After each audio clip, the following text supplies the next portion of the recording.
Howdy, folks. Happy Friday. Thank God it's Friday. We have Kevin Allen with us, and Russ will start us off with the pre-show. I do want to tell Funky something. I didn't say that Trouba was as good as Provorov. I said he's almost as good as Provorov, but you had to also look at who he was playing with. Anyhow, that's our roundup from yesterday. Today, we're going to guess Kevin Allen's middle name. This just came into my head yesterday. I've known him for, I don't know, probably 10 years or more. Never came up in conversation. You can't find it on Wikipedia, online, anywhere. I have his books. I'm not sure it's in there. So we're going to guess. We each are going to get two guesses. My first guess is going to be Rupert. Well, if you're my Facebook friends, you will know that my Facebook is Kevin M. Allen. That's true. Okay, that's a good point. I forgot about that. Okay. Yeah. Okay, so I'll go first. I'll go after Russ, and I'll say Kevin Muggsy Allen. Muggsy Bogue Allen. Yeah. Well, do you know why I went with Kevin M? Is because Kevin Allen. There was an infamous Kevin Allen with the Philadelphia Eagles. Oh yeah. And he was not Kevin M. So I went with Kevin M. Okay. I would like to say your middle name is Danger, Kevin. Yeah. Nobody ever would have guessed that my middle name was Danger. All right, that's your guess, Eck. Now it's Jan. I'm good. I'll sit this one out. I'm going to go Mervin. Like Merv Griffin. Yeah. Well, I will say that your guesses are outside of the box. Like there were no Michaels. Right. And which would have been a simple guess. And my name is outside the box. Okay. Okay. See, that's what I was figuring it would be. Yeah. It's the same middle name that my Uncle Bob, who was a World War II veteran, had, and that's he was my godfather. And so Mike, you still go Mike, and then Eck, you still get another. I can give you one hint that you will get it in a second. And I'm going to give you that hint. And Eck may get it first. Well, actually, wait until we make our second guesses and then give us the hint. Okay. Yeah, I already made my second, so I'm out. Okay. How about Maurice? That's correct. Oh, really? Yeah. I was going to give you Gangster of Love, and I thought, there you go. Yeah.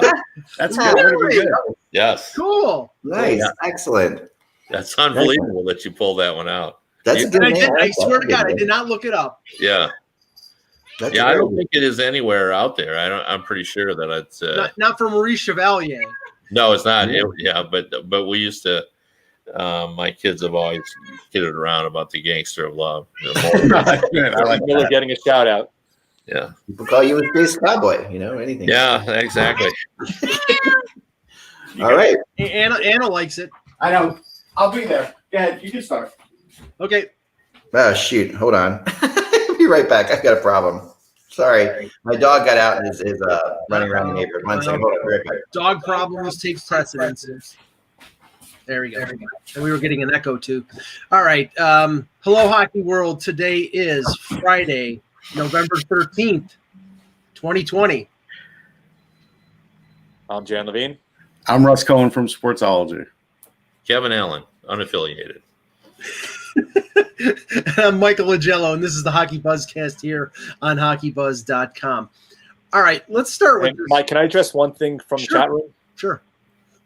I know you guys think because I'm the Ranger blogger that I'm biased, but if you guys had actually read my stuff, and I think Randy will admit to this, I'm pretty fair and balanced when it comes to my stuff. So I never said Trouba was phenomenal. I don't think he's a 3C, and I'll let Kevin Allen weigh in on. Yesterday's argument was Provorov versus Trouba and whether or not Jacob Trouba could be a first liner or he's really a third pair defenseman. I said he's probably a 2, probably better as a 2, not as a 1, but clearly not as a 3C. But 3D. Russ and I have been we have tire tracks on the back from a couple of guys from the chat room, and guys would kind of realize that I'm fair and balanced. But I'll let Kevin weigh in on this one. There's no way he's a third pairing defenseman. No.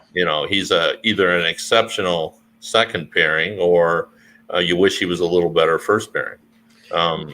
He's a guy that can do a lot of different things with a huge, heavy slap shot, and a guy that can play defensive. I have a lot of time for him. I mean, obviously Provorov is an exceptional. Here was the context. We were saying with what the Rangers have on D and what the Flyers lost on D, like Provorov made great gains with Niskanen there. Now we don't know who he's going to have. And Trouba, the first half of the year, was playing with nobody essentially that was good, and he was playing 24 minutes a game. Right. So we were saying, I said, I actually think the Rangers defense is on par with the Flyers defense, especially now. And honestly, we have to see how Provorov's going to be, if he's still going to have those gains with a non-veteran or not as good a player as Niskanen as his partner. Yeah, it really is an unknown because, we don't know what level guys like Adam Fox and D'Angelo are going to improve. And we also don't know the impact of Niskanen up and down the defense. So we're going to have to wait and see it a little bit. But, there's no question that the Rangers got better and the Flyers defense got worse. I mean, and I like the Gustafsson acquisition, but different kind of player. I mean, Gustafsson's a power play guy and an offensive guy, and Niskanen did a little bit of everything. Well, I'll plead ignorance on this, and I'll ask Jan and Russ. In Winnipeg, the last couple years, Trouba was a lefty playing the right side. Yeah. Did he do the same with the Rangers, or was he on the left side?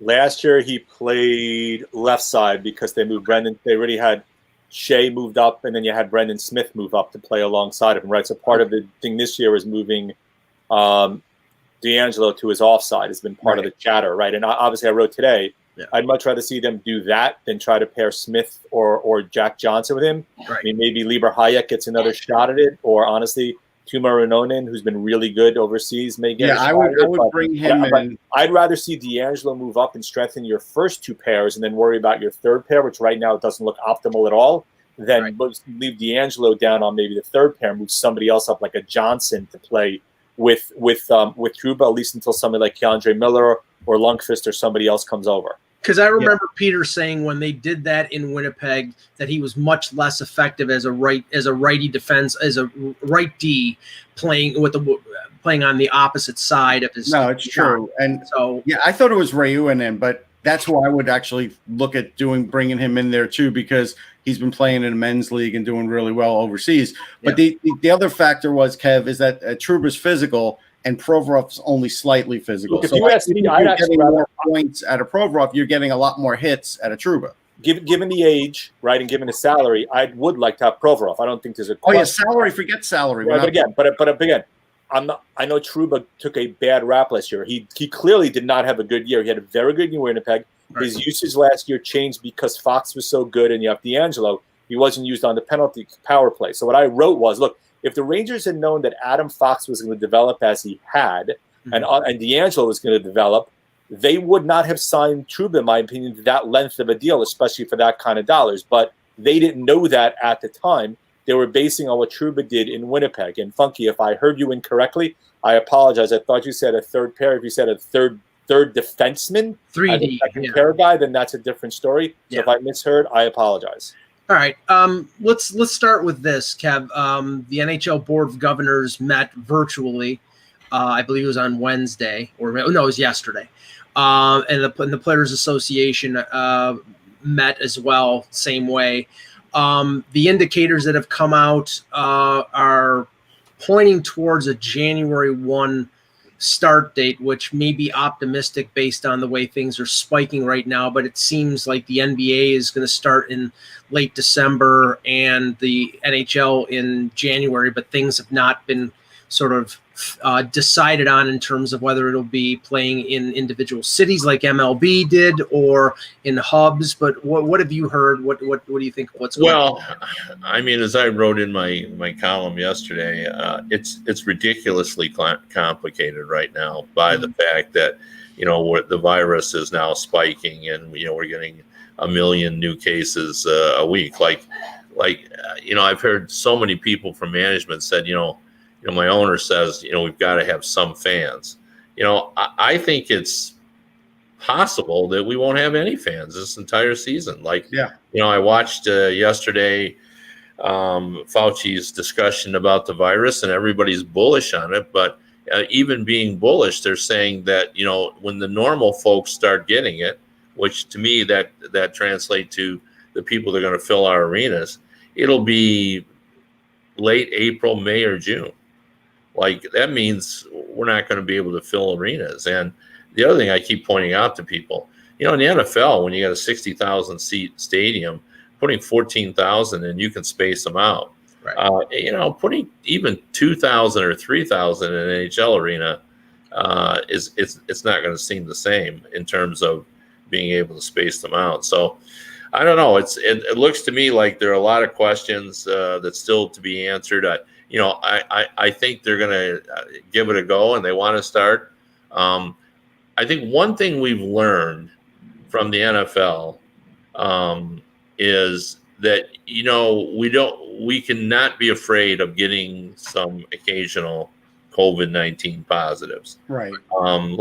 Say what you want about the NFL, but in week 1 I heard predicting, well, this is never going to last. Well, we're in week 10 now. Yeah. And they had problems? Well, sure. But they made it work, and we're all watching football on Sunday afternoon. So I think the NHL will be able to pull this off. It won't be without hiccups. I think probably, if you had to guess, it would be more of a mid-January start, based on what I'm hearing, that some people think that's what will happen. But who knows? Maybe they are going to get it. I found it amusing that the NBA made it sound so simple. Yeah. On December 22nd, we're going to. I think they made it sound simple because they've got a huge contract on Christmas. $500 million to $1 billion by starting on December 22nd as opposed to January 18th. That's a pretty big nut. I'll take some of that. But I did want to say, I've been following a lot of experts, and there's 3 things that you really need to do indoors. Social distancing is one. You've got to have like an amazing ventilation system now, like really super upgraded, that does a certain amount of, airflow, whatever, per hour. I don't know if all arenas have that yet. I don't know if they've bothered to do that. And you have to have some sort of crosswind. You can't be sealed inside even with these people. Now, a state like Florida might say, yeah, go ahead and do it.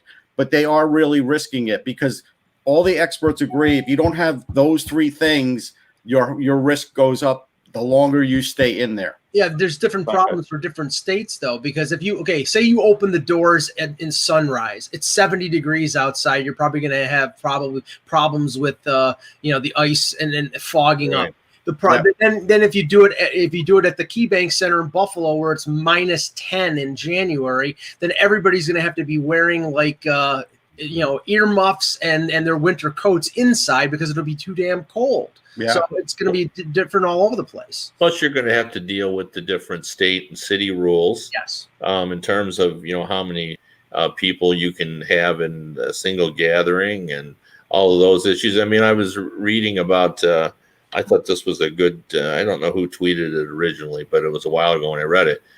Broadway is closed down till June. Right. So the Madison Square Garden isn't suddenly going to let people come in and watch a Ranger game.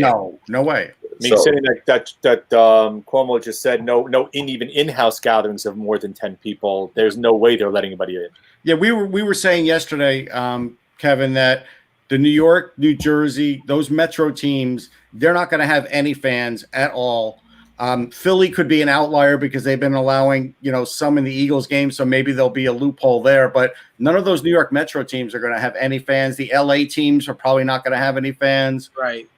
Yeah, but the interesting aspect of this financial danger that the leagues are all in is that the stronger teams will lose less money than the weaker teams. Right, that's true. Well, like the Rangers have revenue streams that the Arizona Coyotes and the Florida Panthers do not. Right. So even just by playing, they'll be able to do that. Their local television contract is gargantuan compared to what you're going to get in there. MSG is technically probably great. MSG is owned by Dolan. It's a publicly traded company, right? So he has that revenue to make up for it. So, but the difference, Kevin, a couple of things. So in the NFL, remember, they're only playing 1 game a week, so it's a little different. If somebody gets sick on a Monday, it is feasible by a Sunday they could be cleared to play. Clearly in the NHL, it's going to be different, right? So I think a couple of things are going to be, one, they're gonna probably try to do what Major League Baseball did, is playing in arenas with no fans there.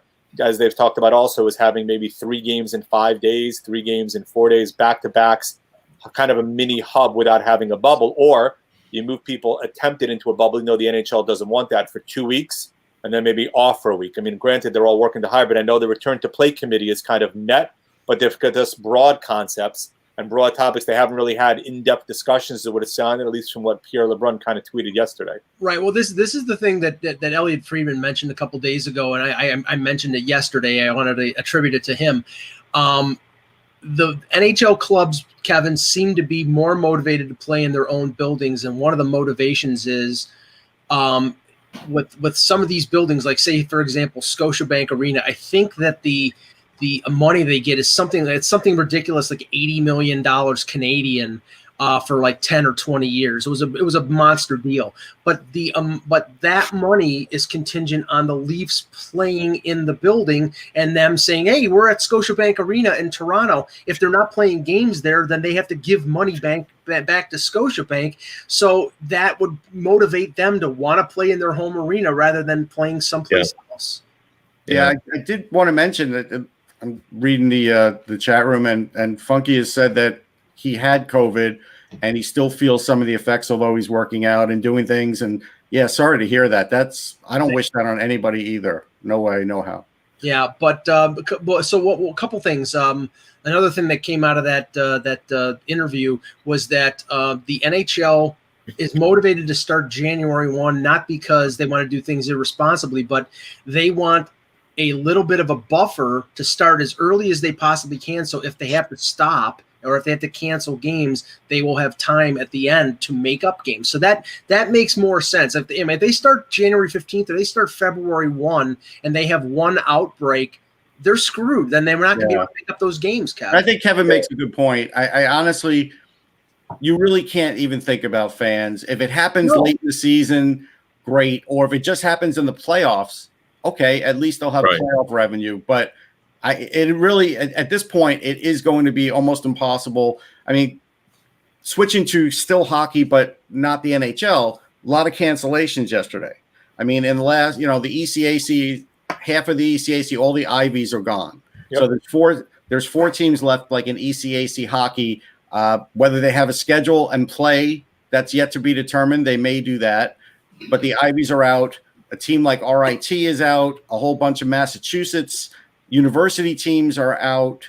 So a lot of teams bowed out yesterday. And so that's just on the development side. This isn't going to be a great year for a lot of prospects and a lot of organizations. And I got an article coming on that, because it's just, you want these guys to play. You want them to try and play competitive games and develop. Just playing in scrimmages isn't good enough. And now it's a challenge. Like, it's literally a challenge for GMs and assistant GMs to get their guys playing. Even the World Juniors, like, I think it's 50-50 now based on the word that we heard yesterday out of Alberta, that they're starting to have some issues, and they basically put out an announcement about it. Yes, it may be a bubble, but if it's surging beyond what it was last year when the NHL put up a bubble, they may not be able to have it. With regard to development too, it depends really on how far along in the development chain your guys are. Like the ones who are just starting out, yeah, you're right, they've lost. But like the Red Wings have all of their top prospects, playing in Sweden, and here in Michigan, we get daily reports about how they're all, Berggren is doing well, Lucas Raymond, they're all playing against men, so they're going to benefit by that. Like they made a good decision by getting them all out there playing early. Playing. Which I think some other teams tried to do, and then other teams probably felt like, well, we could get them playing here, and now they don't know when they're going to play here, and now there's a lot of guys that are nowhere. Right. The Leafs sent 6 or 7 players to Europe at varying levels. But what I wrote today, Kevin, it's nobody knows what the right decision would be, but a Leaf prospect, Tony Aberzies, who played at Harvard, he was the leading scorer for all freshmen in the NCAA last year, led Harvard in scoring. He was an overager. He was drafted at 20. He's 21 now. He had a great year, but now the Ivy League has canceled their season. If they play, their season will probably start next year, or in 2021, October or November. So he could be off the ice for almost 18 months. It might be a situation where it's more beneficial for him to turn pro and sign an entry-level contract, and he could play in the American Hockey League or the ECHL as soon as January or February. It's a question of whether they think that's better for his development as opposed to staying in school. Well, the thing there is, and I interviewed Aberzies before his draft, before a lot of people even thought about him, and had some arguments about him as far as how good I felt he thought he was, and one of the organizations I was writing for didn't feel that way. But he's only a year into Harvard. Right. And the problem is Harvard Aberzies is an expensive school, and if he really does want to finish out in Harvard, going to play and make $60,000 or whatever in the AHL isn't going to pay for the rest of your Harvard education. And the answer that I don't know is, what will they do about that? If he leaves, will they say, okay, you're on your own for the next 3? They might. And if they do that, that's a lot more money than what he's even going to make in his hockey career. I think it's a good point, right? Obviously, there's a couple of things. So first of all, development in general gets slowed down by these guys not being able to play. I mean, the guys who are juniors would be eligible anyway. They likely could potentially be drafted. So there's a minor impact. It's more the guys who are coming in as freshmen who weren't drafted out of the juniors, or B, as you mentioned, guys who are sophomores who are going to lose that year. Then the other problem is, with all these programs canceling, you wonder what they're going to do for scholarships, right? All Division I athletes are pretty much on scholarships. If they can't play and they're not generating revenue, they're not going to be offering scholarships down the road, right? So the question is, what is the long-term impact of this in terms of how many years are they projected going out, whereby they're going to have an impact? And look, if he's going to go pro, right, he then could improve his development. Part of it is whether or not whoever organization he signs with puts a clause in where they will pay for his college education if he wants that to be down the road, which is what a lot of teams might end up doing to entice some of these guys who are eligible to come out in order to make sure they can get their education if they want it. Now, Kev, the thing that nobody wants to talk about, we've mentioned it a couple times, the league, it's not going to be an 82-game season, even if it starts January 1. Right. But Gary Bettman has come out and, he has not said anything other than 82 games. Because as soon as he says less than 82, the next question is prorated salary. And you can tell the indications are that this is a hill that the Players Association will die on, because they're already giving almost 30% of revenue with escrow and with a rollback, and they don't want to give up any more. And I don't blame them. No, I don't. It's a bad situation because, the fewer games that they play with no fans, the less money NHL teams are going to lose. Right. So, it's to get all their money. I mean, all you got to do is look at it. It's almost between $2.3 and $2.5 billion worth of salary that they'll pay, and the lost gate revenue. It's not counting the playoffs, which is a different animal, but the regular season is very close to that. Right. So, you can see what this is happening. I mean, if you played the entire 82 game season without, fans, the losses could be upwards of $80 million per team. If you cut that down to 48, it's going to be a lot less than that. So it's a very delicate situation, but honestly, I hear players saying, it's either 82 or nothing. Do you really think they believe that? I think I think everybody who has dealt with the pandemic would tell you that they would rather have some of their salary than none of their salary. Well, they're saying 82 or nothing because that gets them the full salary. If they say, the NHL says, I understand what they're saying. Right.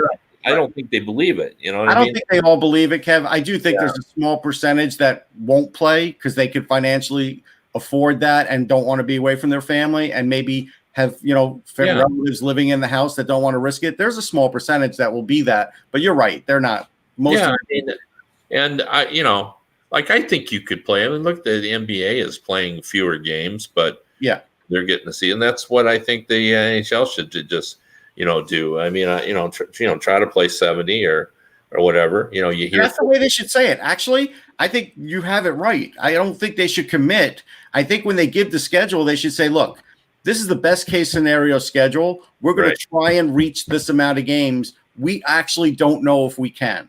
Right. I think you're right. I think that's the way they should present it. They don't have a choice. Like I said, the NBA is playing 72 games. Look, I think they kind of, for lack of a better term, shoved that down the Players Association's throats, partly because of the financial impact associated. I don't think the NHL clearly wants to go that direction, even though the two sides have a CBA because of the symbiotic relationship that now seems to exist between them. So I think the return to play and with them is going to have to make a key decision. But 82 games seems to be a very remote possibility. As I said, start with 70 and adjust downward if necessary and upward if things work out perfectly. But I think 70 is kind of where we're going to end up. Yeah, and if it's 70, then it's 85%. The prorated would be 85%. So you're talking about an extra 15% on top of the 10% rollback and the 20% escrow, and that's where I think they're going to say no way.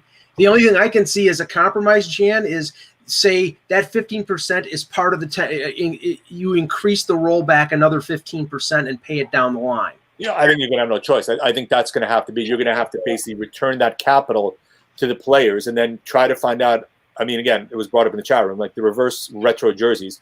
Part of that is a way to generate revenue. I don't think there's any question about that to a certain extent, but part of that is you need to find a way to give some of that back also to the players, especially if you're not going to be restricting the salary or taking another haircut off to what they're making. Yeah, can we talk about that for a second? Because I know beauty is in the eye of the beholder, but I agree with you, Jan. We need to see the whole jersey. But I saw the pictures that you posted in our private chat of the Devils jersey and the Rangers jersey, and if they're expecting people to buy a lot of these things, no. Liberty jersey will sell. If that, I know Russ has a different view. So no. I own a Liberty jersey. I am one of those that own a white Gretzky Liberty jersey. It's one of my favorite jerseys. I was a big fan of the Liberty jersey. I think a lot of people have been clamoring for that jersey. Yeah. You will see Lafreniere Liberty jerseys all over the place when that thing comes out. I like the Liberty jersey. The Carolina one is awesome with the Whalers on it. The Carolina one looks great. I mean, granted, look, you can call it retro or not, but that Carolina one with the whale on the shoulder looks like it's going to be that's going to be good too. I don't like the patch, the way they showed that patch for the Rangers. I don't like that, but I like the Liberty part. So that part I do like. I own a Liberty jersey. So right, and the Devils are going back to the green and red, which is I'm not in love with that. I haven't seen the Red Wings one, Kevin. I haven't seen the Leafs one. Maybe they're waiting to release the original 6. By division, they're doing it. Each team, each team is releasing it. So again, they'll probably do one more tomorrow, one more on Sunday because the release date is Monday. So yesterday is the Pacific ones that kind of came out. Okay. I mean, it's so predictable. There'll be some people that love it and some people that hate it, but there'll be people that buy it. They'll generate some revenue. So that's what they're ultimately. It's a good thing, especially this year when there's so much at stake here. The headline that I wrote yesterday in the column about that it's ridiculously complicated. I mean, it really is, as everyone, tries to figure out, the ownership is trying to make sure they play, but they don't want to lose $80 million. The players, want to get paid as well. All these in every arena. And this is one of the lost stories, but every time there is a hockey game, whether it's New York or Nashville, like 500 people are employed. Right. It's like it was explained to me, it's like a small village of 17,000. You need to feed those people. You got to make sure they're secure. So you got to have security, and you got to make sure the medical needs are taken care of. You have to have medical personnel there, ambulances and such. Right. And, that's those are 500 people that are not getting any revenue.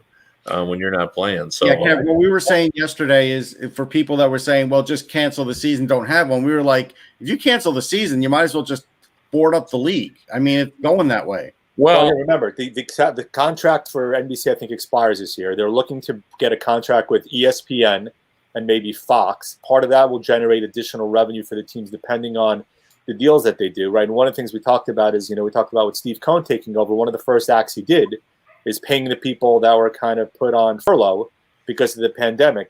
Part of the thing is right. There is a revenue generator, but if you don't have fans in the stands, you're not necessarily going to need as many people to run the operations, unfortunately, of the teams, which has a material financial impact as well. Yeah. Well, and the money that they make too with television, like, for comparison, I think sometimes we lose track of it, but the contract was $2 billion over 10 years for NBC. That's $200,000 a year. The Canadian contract was 400 and some million Canadian, which is 332. So they're getting 532 million a year. Divide that by 31 teams. It's only $17 million. Right. And you're paying players, $80 million to play the season. So where I think the television contracts obviously ride to the rescue for the NFL, and to a far greater extent for the NBA than the NHL. We just don't have that safety net. So I think Gary's biggest job is really just to get a season going and keep the equity in the in the teams as high as he can. If he does that, you'll weather it, because the guys who own the teams, if they could just break even, they know that their team's still going to increase in value, because all the NHL teams have been increasing in value all these years.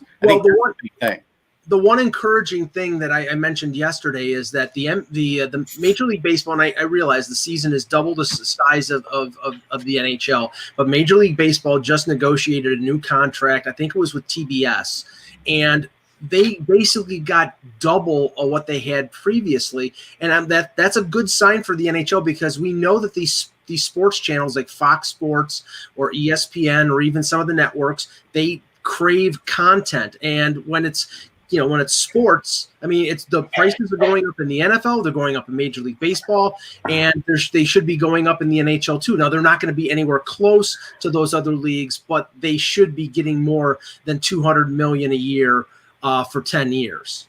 Yeah, going back to what Russ said, because I think it was a really good point about making sure the equity, but there's two forms of equity. The other thing that, and I think this is far more important for the Gary Bettman, is he has to preserve the equity of popularity that the sport has. And by that, I mean, is that we've been on an upward trajectory in the NHL for a pretty lengthy period of time.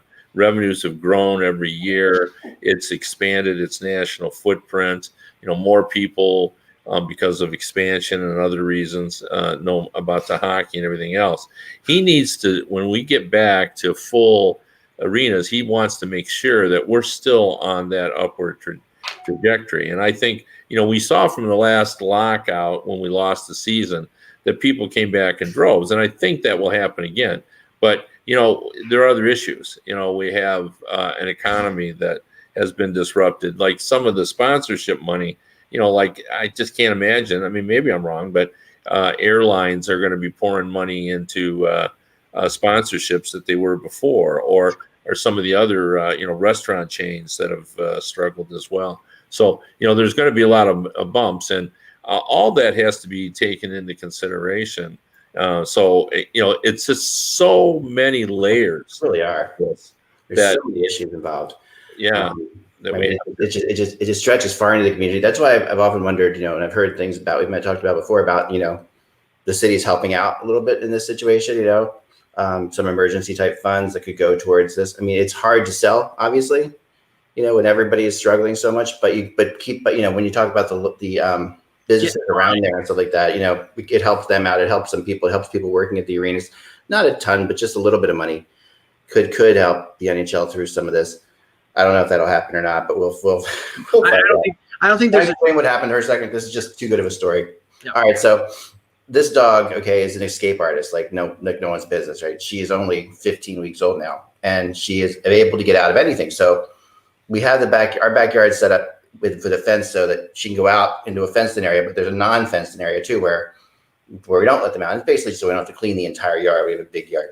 So my son is working outside now because he's home from school. He's working outside he set up a tent in the backyard and has decided he wants to work in a tent instead of just working inside the house, which I don't blame him. Gives him out of the house, gets out of the house, right? So I got a text that the dog had escaped the other side of it and was attacking the tent. So that's when I went outside. but not only when I got outside, I realized. Remember, we had plumbing issues last couple weeks ago. We had big plumbing issues where our front main is all messed up. So our sump pump in the basement was pumping water out to the front of the house. I don't know if you remember this, but there won't be a quiz. And the sump pump now is pumping water into the back instead of the front. So what I noticed when I got out there was because of all the rain, water was pouring in to the other side of the back, right near the hockey rink. Should just pour it into the rink and freeze it. It should just reroute it and use this for something, which I probably will do later with PVC pipe. Drown the foxes then. I know. Well, the foxes are underneath. They're okay. But then this one had decided when I went out to catch her, not to just come to me, of course, like a good dog would have done, right? Instead, she runs into the lake, basically, that formed in the middle of the house. So I'm chasing her around the lake and then grabbing PVC pipes and rerouting the entire thing in the backyard. So that's what I was doing. I apologize. That is Stella, folks. Yes, you're a good dog, Stella. All right. Getting back. So let's so much, but I'm glad you guys were talking about this because Mike, do you want to go to the Q&A maybe? Is there anything else? Let's go to some Q&As here. Any questions you guys have in the chat room, please? Yeah, before we do that, I just wanted to ask Kevin, because we still, after we mentioned it last week, but it's a week later and Mike Hoffman has not been signed and Sami Vatanen has not been signed, and there are a number of free agents who are attractive who have not been signed. Are teams waiting until they find out when the season starts to make those signings, or what have you heard in terms of what's going on? Well, everybody's waiting to see what's going to happen with the teams that need to get under the cap, do with their players. And the other thing is I think everybody believes they're going to get a bargain. I talked to one defenseman who said, Vatanen is a good player, but he's not going to get nearly the money that he would have gotten in previous off seasons and stuff. And I think everyone's saving their money a little bit to see if they can get, one of the better bargains. Yeah, I think that's for sure. And there's going to be some, there's no doubt about it. Well, remember last Friday, Kevin, we had you on here. I just written about how one of the people I know involved in this thing had been told that, Hoffman was signing somewhere and, put your final offer in. That was a week ago. So, like we said, there's still time. The good news is there's still time. There's still time, but, it may have been a little bit of a buff to it, I'm curious why this hasn't at all happened too. I mean, I think that what I've heard is Hoffman's $5 million for 1 year. That's what I heard. The 1 year deal for him is $5 million, and that Columbus won't do that because of Pierre-Luc Dubois. They got to sign him first, and they don't think they'll have enough money to sign them both for what they're doing. So they have their own, cap. Right. So they have plenty of room in the cap, but they've got their own internal thing, and a lot of people are just saying, like, GM says, listen, I don't know what I can sign. It's a pandemic. I have no idea what the hell's going on. That's a common, and that's as simple as it sounds. You've heard that too, right, Kevin? It's like, I don't know what I can do.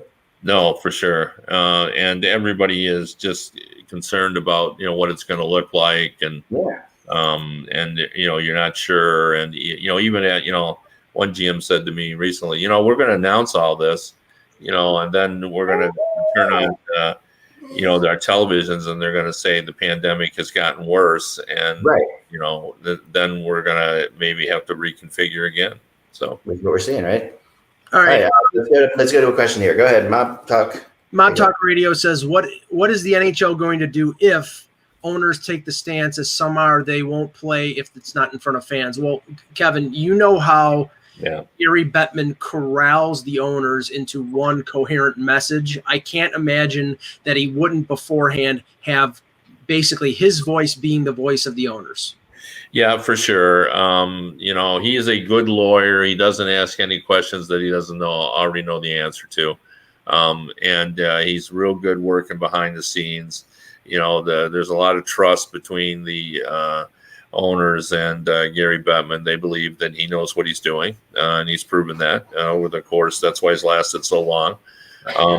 And I don't believe that owners will say that. I know some of them, maybe say that privately, but they all know that to have a season this season is important. Yeah. You don't want to shut down the league, especially when everyone else is going to play. They're all trying to play. So I don't see that happening.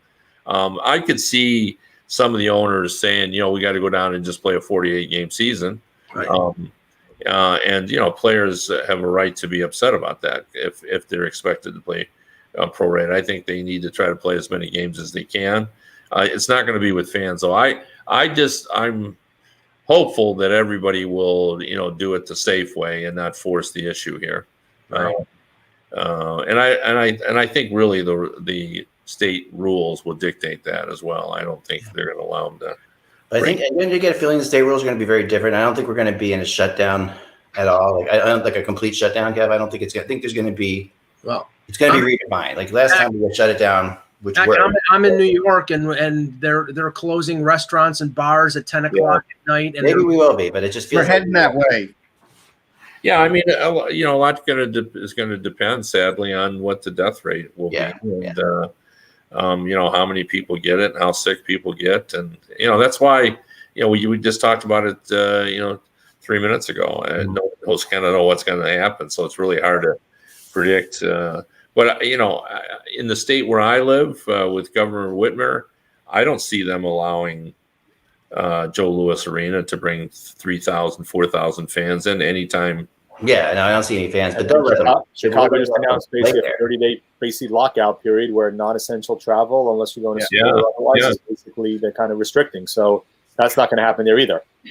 Yeah, I mean that's the other issue that doesn't get talked about is these quarantine rules. Yeah, right. Like if you leave your state and then you've got a quarantine. Yeah. How do you do that? It's really hard. So, it's going to be difficult. The 3 consecutive days of negative tests is going to be absolutely crucial to this season, and that's I think that's how the NFL has survived. Yeah, But the MIT test that is really exciting. Friends of ours, my daughters actually are at MIT, and what they're working on there, which is real, and it was on CNN too. Is this is just a little, like basically a little piece of paper, almost like a litmus test type test that you would put into your fish tank, a tiny little thing that you're gonna be able to put on your tongue, and they claim it's more accurate than any other testing they have right now, and they can print them up in like sheets of paper, millions of them, and you'll end up, and if something like that exists, they just, you put this on there and you get an accurate test. That's the kind of thing we need. That's the sort of thing. Yeah, it'd be awesome. That's the thing that would almost eliminate border restrictions, because they just turn people away who are positive. Right, that's a game changer. You can test it right there on your own. Bardicus asks, now I'm going to avoid the no trade clause with Braden Point because that really doesn't matter on this. But what is going to happen with Tampa? They can't trade anybody. Nobody will get claimed on waivers. Yeah, and they could be forced to trade Braden Point. They're not going to trade Braden Point. We don't know what's going to happen. Wait a second. Before we say they're not going to trade Braden Point. They're not going to trade. They're not trading Braden Point. Don't even start, please. No, they're not. No, but wait, just give us pause for a second. I know they're not going to trade Braden Point, but let's talk about the reality of what you could get for Braden Point. Think with all they have to do, with all the situations, with what they're going to have to do to tear down their team to a certain point. He's a bargain. Could they set themselves up for years to come? He's a bargain at $6.75 million. He was just basically the MVP of the Lightning in their Stanley Cup win. Julian Brisebois should be taken out into the center square. Somebody put up the Danny DeVito meme where he's shaking his head no because I can't. Yeah, you set yourself up for years to come by having Braden Point. Right now, what I think will happen. What I think will happen, I get that. The price, at least in the short term, it doesn't settle the problem. It pushes it down the road a little bit. Is Stamkos could be put on LTIR, and he will at the last possible minute. Well, and let me throw this out here too. And I don't know if this is the case, but I've been around long enough to know how these deals. I would guess that Brisebois has a deal that he knows he can make that he doesn't like, but he can make it if he needs to make it. Right. He can move Tyler Johnson somewhere for something, but he doesn't like it, but he knows he could do that. That's my guess. He gave up one to get Coleman last year. He gave up one to get Parker Goodrow last year, right? So if he needs to sweeten the pot a little because he's got to get Sergachev and Cirelli and Cernak all on the contract, he's going to do it. But as Mike said, the fallback option is Stamkos. And if you do start in January, there's a good probability he's not going to be ready on time. The thing you're going to need him ready for is the playoffs. And even last year we saw, he gave him a boost in that one game. We all had to debate whether or not he should have played, but it turned out to be a pretty important game. They can easily do that as well and make sure they go with that direction. I mean, that's an option. I like this question. What is the likelihood of Patrick Kane being traded? Right now, this year, 0. Yeah. 0. But Are we all I think there's a greater likelihood of Taves being traded than Kane. I do too. right? I agree with What do that. you think? Taves is harder to trade though, obviously, than Kane. That depends.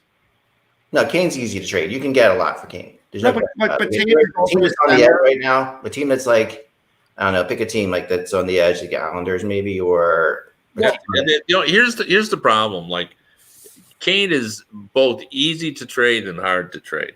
Right. Right. Because he's making $10 million and we're all so tight. Right. Everybody in the world would love to have him. Right.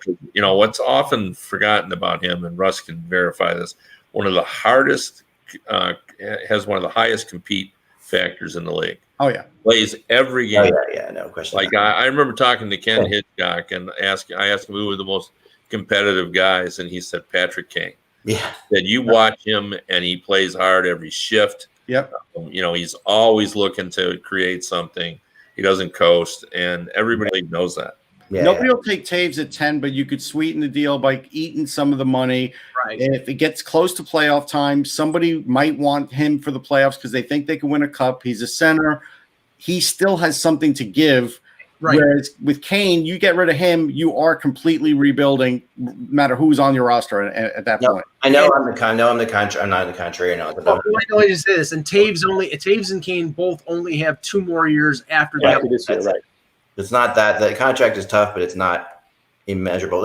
Especially if they do what Russ is saying and take money, because if Right. Chicago takes money and say gets, I don't know, throw out 3 first-round draft picks for Patrick Kane or something just like ridiculous like that. Like, I'm not saying that's what they're going to get, but I'm saying there is a price for something at a salary, at a half a salary or 3/4 of a salary or whatever, where Well, it does I think Kane would be more movable than Taves because I think Kane has retained his level of play. yeah. But if a team really thinks they're let's say a rocket of a 2C center away and can get Chicago to eat enough of the salary to warrant it, and they have enough cap room also, then Taves, I think, becomes an eminently interesting candidate, especially as we approach the deadline. Yeah, I mean, if Colorado all of a sudden said, okay, we think Jonathan Taves is our number 2 center behind Nathan McKinnon, and then moving Nazem Kadri down to 3C wins us the cup, they have enough young assets like Byram and Newhook and all. Like they could try and make a package that Chicago, couldn't refuse. But Sure. I don't know if they trade Kane, then it's a full rebuild. Right. I don't think they're ready to do that yet. But I What think about this question? It's a good question from Anthony Cunard. By the way, if you want to do questions, what you do is you go to YouTube, the YouTube feed of this, and there's a chat room there. You can jump in our chat room. It's fun. Every day we have 20, 25 people in there that are there all the time. They help guide the show. So it's a fun thing to do to YouTube, and you just log in with your Gmail a lot of account. good content in the chat room. And we get so much of our answers of just everyday stuff from them. And they all love me, and they love that when I wear gray. Oh, they're big fans of it. They're huge fans of Mike's and Russ. Yeah, of course. Anthony asks, do major acquisitions like Lundqvist and Washington lose their glitz if there's no fans? I think a little, but I know Leaf fans are excited to see Joe Thornton, even if there are no fans in the stands. I don't think so. I think I'll use Pavel Bure as an example. It's not like Florida was loaded with fans, but he was still Pavel Bure. If you put Pavel Bure, if you told me I can go back in a time machine with no fans and watch him on the ice, I'll watch him at home and still think he's just as great whether there's 20,000 in the arena or not. Yeah, so my view on this is that, look, Lundqvist has been pretty active in terms of social media, kind of propping the fact that he's going there. And I'll answer the question because somebody said, did I see the new pads and his new mask? Yes, I saw them. Did I potentially throw up a little bit in my mouth? Yes, I did. But I also understand why he left and the rationale. Look, and I know there's a lot of things we went over as to whether or not it was the right thing for him to leave from a Ranger perspective. Russ has his view. I have mine. Look, good for him. He's going there. If the Rangers don't win a cup, as distasteful as it might be, yeah, I want to see Lundqvist win a cup because I think it would close the arc of his career. Do I love seeing him in the red, white, and blue of the Capitals and having the eagle and the capital on his mask? Not particularly, but look, he did what he had to do. The Rangers like the eagle on the mask. It's a pretty looking mask, and the pads are nice looking. So Pads are great. They really Let me ask Kevin this question related to this. I don't think it matters as much to the glitz of Washington as it would say to the Florida Panthers or somebody like that. I think a team that really more would use Lundqvist as a draw, come out and see Henrik Lundqvist play, Where the Caps have their tickets pretty sold. They're pretty solid as far as that goes, right? Yeah, I mean, you're always marketing still, I think, in Washington. But not to the like they're not the New York Rangers or Maple Leafs, but it's also not like the Florida Panthers or Arizona where you're trying to do things to fill the building. So that I agree with that as well. I think for the most part now during the pandemic, although I still don't understand why ratings were down. I think it was too many sports at the same time. I guess that was what some people were saying, but boy, I was stunned by that because I was totally hurt. It really felt like I was surprised. But early on, I thought the ratings were I think they said that they were It started off really strong. I think. Yeah. I mean, it was a lot. It was. There is some, not to us, but to the general public, it became a lot of hockey. Because it was the qualifying round versus regular season NBA games and regular season baseball games, and the ratings were pretty good early on. But by the way, it's like Lundqvist. I think the thing that we'll miss is Lundqvist coming back to New York and what it would have been like at Madison Square Garden with basically 19 or 20,000 fans giving him a standing ovation. That we'll miss out on that because we might miss that. Yeah. That's a serious moment that hopefully we get to see. Maybe if he stays there another year or something. Now, Big Smoke asks, who gets signed first, Corey Snyder, Craig Anderson, or Jimmy Howard, or none of the above? Well, Snyder is signed. Well, he's not officially signed, Russ. Yeah, it's Snyder on that. Yeah, he's in limbo because they're waiting until. I know, but he's essentially signed, so we can't conclude him. But I'm going to go Anderson over Howard. Yeah, I think so. You don't think either of them gets either one of them? Yeah. So PTO maybe PTO for one of those guys, or both. Yeah, or both. Yeah, both. I mean, Craig Anderson is a really. If I was the Maple Leafs, I would have brought Craig Anderson in as a backup because they got Jack Campbell and Jack. I know, but I think that as a third string goalie, I would like to have a veteran guy like Craig Anderson around. They have Aaron Della as their third string goalie. They have Michael Hutchinson as their fourth string. I think they're taken care of in terms of goaltending depth. I would have taken Anderson. They have a lot of names, Zach. Don't worry. I'm just saying. I would take Anderson instead of Dell. That's a lot of names in net for the Leaf. We don't know if they're all good, but there's a lot of names. Yeah, and having two Andersons, that would be cool. That'd be very cool. Kevin, we had a little debate yesterday. I want to ask you this question before you leave. And that was I renamed the divisions. I sent you that little division. So I renamed the divisions, and the division. By the way, he doesn't include Bobby Orr in his list. I think the reason I didn't include Bobby Orr was because I wanted a player who played in each of those divisions. So when I'm in the Western, in that division, that's basically the Western division there, I had to find the best players ever played among those teams.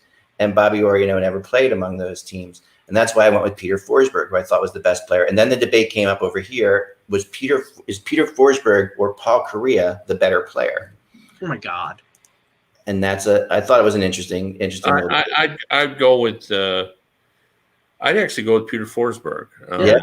Yeah. I mean, they're both just great players. You're splitting hairs, but Forsberg had the physical dimension to his game. He was so tough along the boards and just so strong with the puck. Like, no player that I ever saw protected the puck better than Peter Forsberg did. Yeah.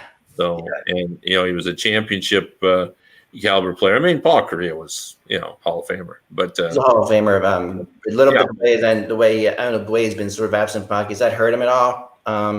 Probably in terms of long term popularity. He just when he left the game, he left the game. Yeah, he did. I mean, he was I'm going to argue with Peter Forsberg with protecting the puck the best ever. I think that there are two players who did it as good, if not better, both Penguins. Please don't say Austin Matthews. Okay. Mario Lemieux, and Jaromir Jagr, who protected the puck. Yeah, Jagr, unbelievable. Well, Jagr had the big thighs and rear end, which he used to kind of ward off guys, and Lemieux just had that reach, or was just faster, pretty much than everybody then in terms from a skating perspective, which is why he was able to play keep away a lot. And Forsberg was great at it, but Jagr and especially Lemieux were great at it. But Jagr was awesome because once he got you on your hip, you were done. There was nowhere you were getting the puck. Let me tell you a Peter Forsberg story that I think kind of summed up him as a player. In a playoff game in Chicago, Colorado. Early in the game, Bob Probert against Colorado elbowed Peter Forsberg in the corner. And later in the game, I'm watching. Forsberg went into the corner. Probert was already in there and stuck an elbow right in Probert's kisser. And Probert turned and looked and then didn't do anything. So after the game, I knew Proby pretty well. And I went down and I said, "Hey, Proby, like, what happened on that?" And he goes, "Did you see Forsberg hit me with an elbow?" And I said, "I did." And I said, "I thought you were going to kill him." And he goes, "I'm not going to kill him." He said, "I really respected that." He goes, "You know how many people come back at me with an elbow?" Nobody, he said. He said, "I got nothing but respect for that kid." And I remember that. You know? I do have one more guy with the puck. I remember, and again, this is even after the great Bruins years. It was either, I think it was in '79 with Esposito. The Rangers were down 2 or 3 goals in a game, and in the crease still, even at his advanced age, and he still had some good years after that. He scored 2 or 3 goals with the extra guy on the ice, because the minute the puck was on his stick in the crease, you couldn't get it away from him. Yeah. He still was big and strong and had great hands. I mean, we always make fun of Esposito because he was slow, but man, he had great hands. Wow.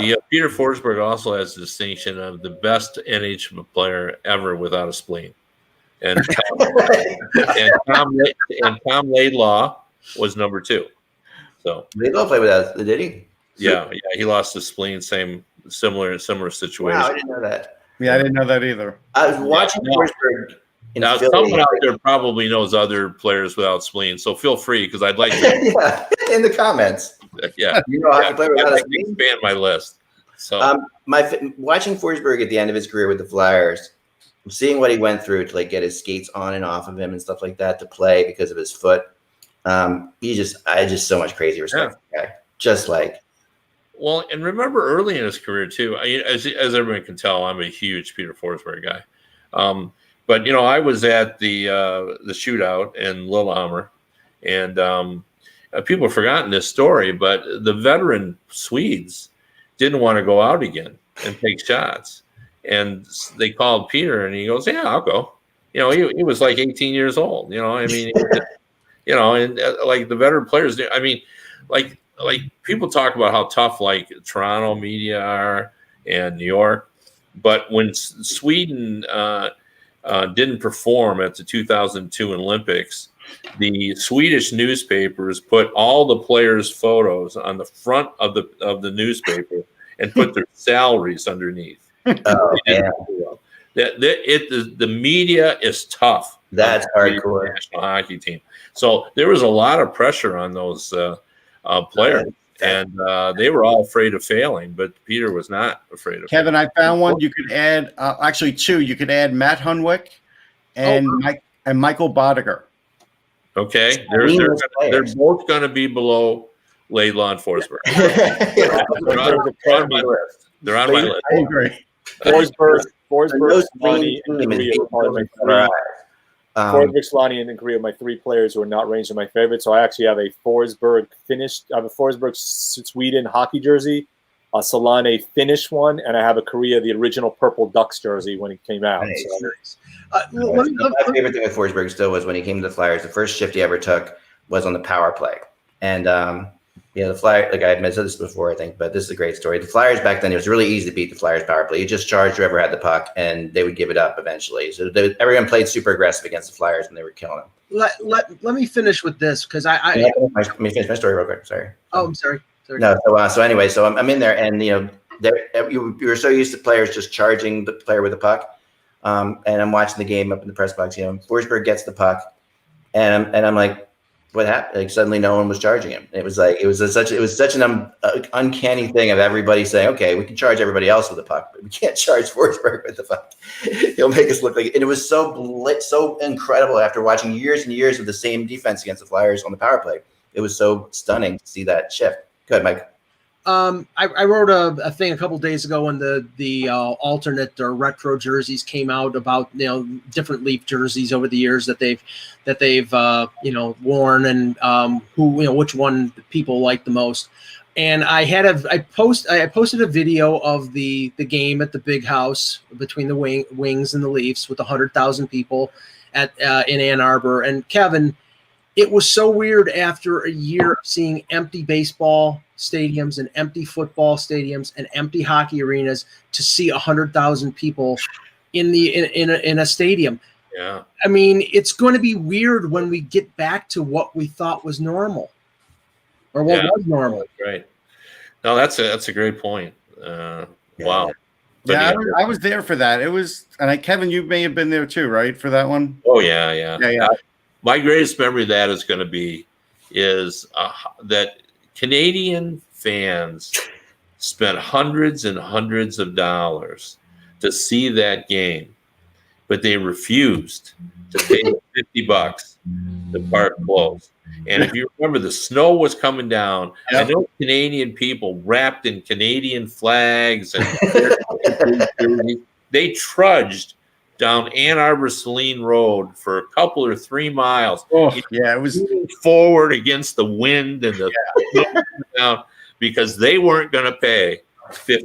It was windy and icy. It was hard to walk. You're right. I remember they parking near your house and stuff. They would pay $500 for the ticket, Right.